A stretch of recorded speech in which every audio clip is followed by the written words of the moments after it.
The wine glass shattered against the kitchen floor, red liquid seeping into the grout lines like blood. I stood frozen, watching James stuff designer shirts into his leather weekend bag as if he hadn't just detonated our entire life together. "Ashley?" I repeated, my voice oddly calm. "Your assistant Ashley? The one you said was just an eager intern?" He didn't even look up, just kept methodically packing. "She understands me, Rebecca. She sees my potential, doesn't try to hold me back like you do. My name is Rebecca Mitchell, and after 15 years of marriage, my husband was leaving me for a 23-year-old who still lived with roommates and called herself an aspiring influencer on Instagram." "Hold you back?" I laughed, but it came out hollow. "I supported you through law school, helped you build your practice from nothing. How exactly did I hold you back?" James finally looked up, his handsome face twisted into something I didn't recognize. "By being so damn perfect all the time. The successful investment banker who never makes mistakes. Do you know how suffocating that is?" I stared at him, really seeing him for the first time in months. The expensive new clothes, the gym membership he suddenly couldn't live without, the late nights at the office that never quite added up. All the signs had been there, I just hadn't wanted to see them. "And the trust fund?" I asked quietly. "The one we built together?" His smile turned smug. "Already taken care of. Had the papers drawn up last week. Technically, as managing partner of the firm, I had every right to protect our assets. The trust fund, $12 million we'd accumulated over 15 years of careful investing, smart career moves, and sacrifices." My stomach churned as I thought about all those nights I'd stayed late at the office, all the vacations we'd postponed, the family we'd put off starting because we were building something together. Or so I'd thought. "You can't just take it," I said, but even as the words left my mouth, I knew he could. James was a corporate lawyer, he knew exactly how to manipulate the system. He zipped up his bag with a flourish. "Actually, I can. And I did. Don't worry though. I left you enough to get by. Consider it a parting gift." I watched him stride toward the door of our penthouse apartment, designer bag in hand, looking every bit the successful lawyer about to start his exciting new life. He paused at the threshold, turning back with that practiced courtroom smile. "Oh, and Rebecca? Ashley and I are getting married in June. She's always dreamed of a summer wedding." The door clicked shut behind him, leaving me alone in the pristine kitchen I'd redesigned just last year, alone with the shattered wine glass, the seeping stain, and the knowledge that my husband of 15 years had just walked out on me.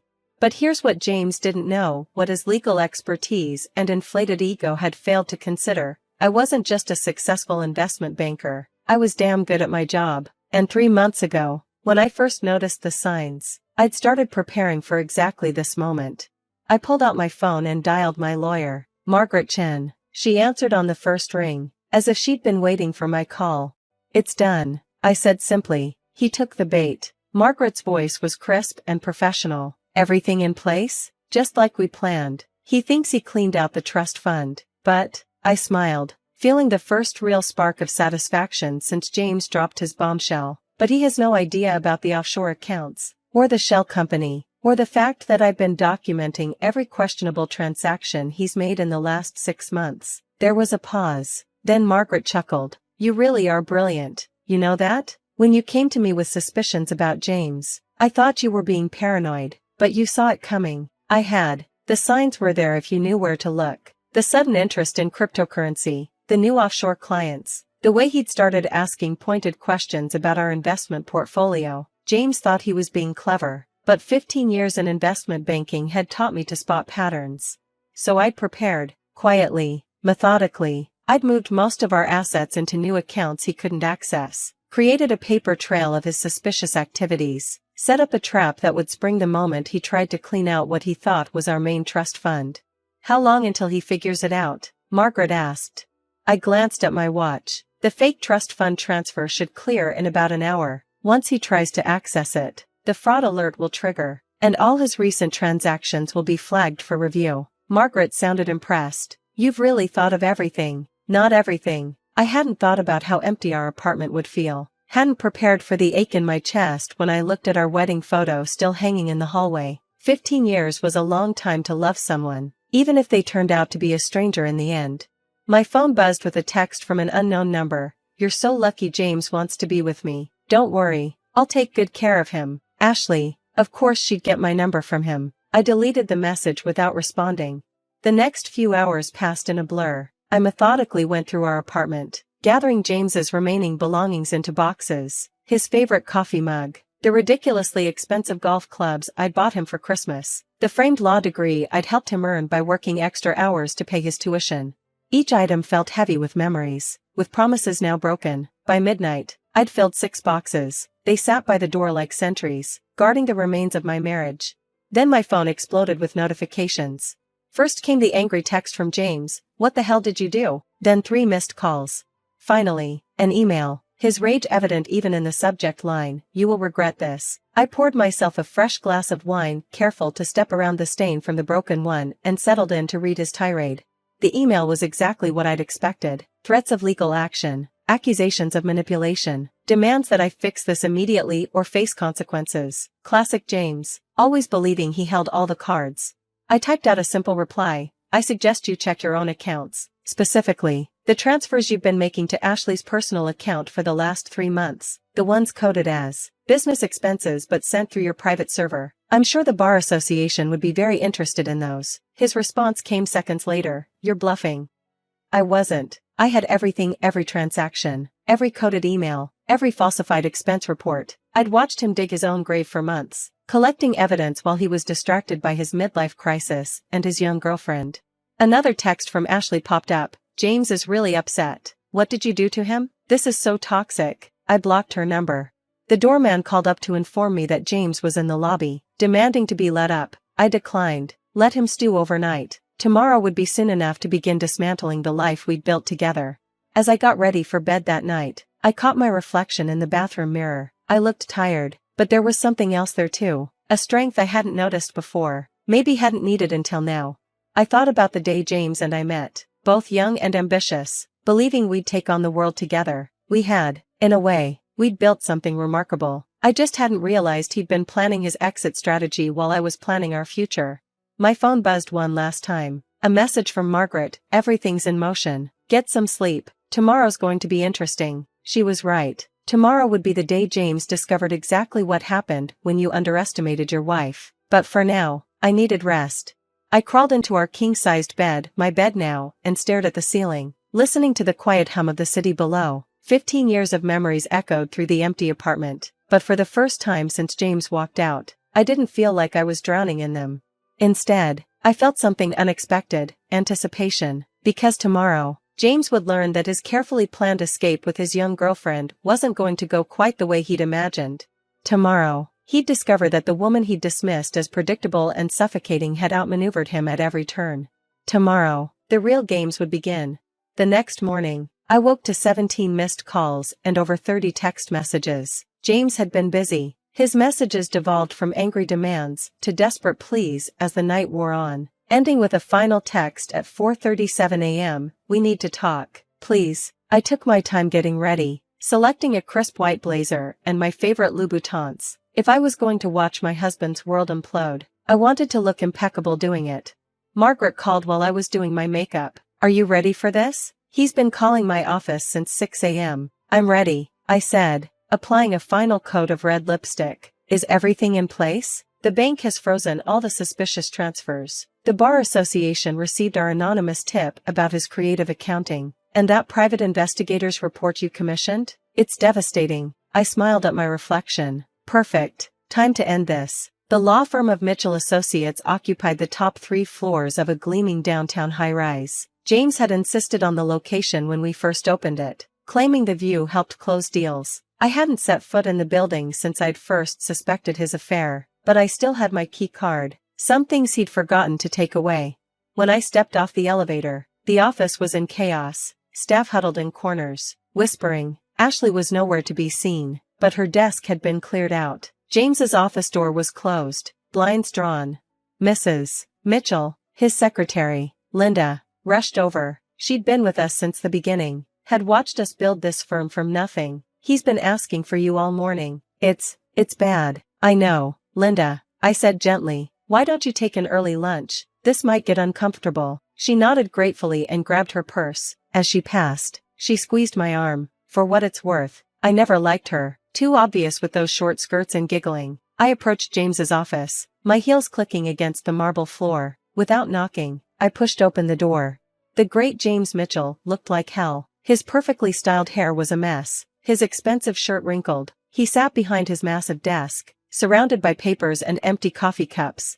"What did you do?" he demanded as soon as he saw me. "The accounts are frozen. The Bar Association is asking questions. Even my personal cards are being declined." I sat down across from him, crossing my legs, calmly. "I protected myself. Something you taught me, actually. Remember when you said every good lawyer has a contingency plan? This isn't protecting yourself," he snarled. "This is sabotage. You've ruined everything." "No, James, you did that when you decided to sleep with your assistant and steal our money." I pulled out my phone, scrolling through messages. "Speaking of Ashley, have you talked to her this morning? Since her bank flagged those transfers as potential fraud?" His face paled. "You wouldn't." "I already did. Turns out, moving firm money through personal accounts to pay your girlfriend looks a lot like embezzlement, especially when you code it as business expenses." He slumped in his chair, the fight draining from him. "How long have you known?" "About Ashley? 3 months. About the money? Longer. I'm an investment banker." "James, did you really think I wouldn't notice strange transfers and offshore accounts?" "Rebecca, we can fix this," he said, leaning forward. His voice took on that persuasive tone he used in court. "We'll tear up the divorce papers. I'll end things with Ashley. We can go back to Dash." "Back to what?" I cut him off. "Back to you lying to me? Back to me pretending I don't know who you really are." I stood up, smoothing my blazer. "No, James, we're not going back. In fact, I'm here to discuss the future of Mitchell Associates." His eyes narrowed. "What about it?" I smiled, the same smile he'd given me yesterday when he thought he'd won. "Check your email. You'll find some interesting documents from our biggest clients. They're not happy about the rumors of financial impropriety. Most of them are taking their business elsewhere." "You can't do this," he whispered. "This firm is my life. Our life." I corrected him. "We built it together, remember? With my connections, my trust fund to get it started. And now? Now it's just another asset to be divided in the divorce." His phone buzzed, probably Ashley realizing her gravy train had derailed. He ignored it, staring at me like he was seeing a stranger.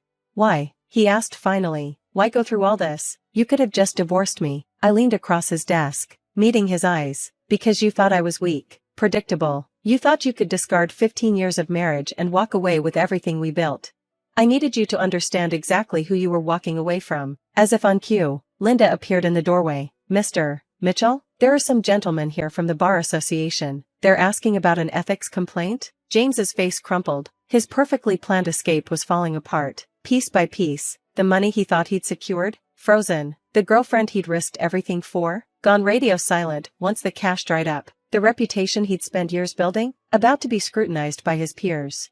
"You'll never get away with this," he said, but his voice lacked conviction.